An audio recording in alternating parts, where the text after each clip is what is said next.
గత 10 ఏళ్ల కాలంలో కరీంనగర్ పార్లమెంట్ నియోజకవర్గంలో BRS MP Vinod Kumar, BJP MP Bandi Sanjay ఏం చేశారో చెప్పాలన్నారు రాష్ట మంత్రి పొన్నం ప్రభాకర్.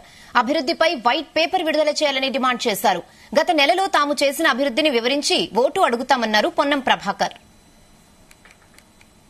ధైర్యం ఇచ్చేటువంటి కొండగట్టు అంజన్న ఆశీర్వచనం తీసుకొని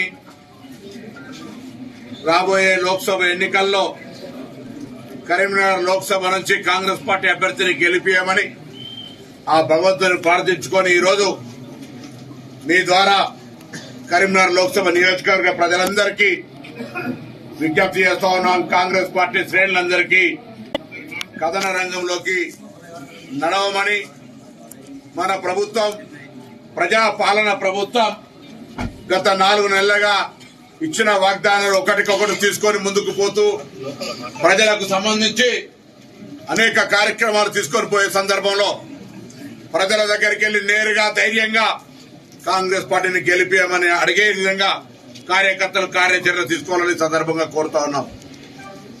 మేము కూడా 4 శాసనసభ్యులం కరీంనగర్ లోక్సభ నియోజకవర్గానికి 3 పోటీ చేసిన అభ్యర్థులు, మాజీ శాసనసభ్యులు, మండల, గ్రామ స్థాయి, పట్టణ స్థాయి దాకా, బూత్ స్థాయి దాకా ఉన్నటువంటి నాయకత్వం అందరం కూడా ఐక్యంగా పార్టీ అధిష్టాన వర్గం నిర్ణయించిన అభ్యర్థిని తీసుకుని అభ్యర్థి నిర్ణయం కాగానే అసెంబ్లీ నియోజకవర్గ స్థాయి సదస్సులతోటి, దాని తదుపరి మండల స్థాయి లోపల, గ్రామ స్థాయి లోపల ఎవరి నియోజకవర్గాల్లో వాళ్ళు, ఎవరి బూత్ వాళ్ళు గెలవాలనే నినాదంతో ఇలా మేమెవ్వరూ ఎంత పెద్ద నాయకులమైనా వాళ్ళ బూతులలో ఈ నియోజకవర్గంలో దాదాపు 2500 బూతులల్లా మెజార్టీ బూతులు గెలవాలి, నేనైతే అన్ని బూతుల్లో గెలవాలి అనే ఆలోచనతో కార్యాచరణ తీసుకుని ముందుకు పోతా ఉన్నాం. మాకు హక్కు ఉంది. 5 సంవత్సరాలు బండి సంజయ్ పార్లమెంట్ సభ్యులు, 5 సంవత్సరాలు వినోద్ కుమార్ గారు పార్లమెంట్ సభ్యులు.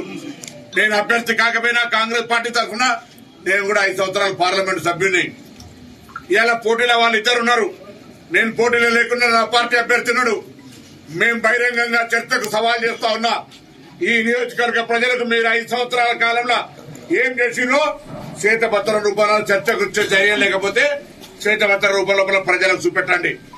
మేమేం చేసినామో ఈ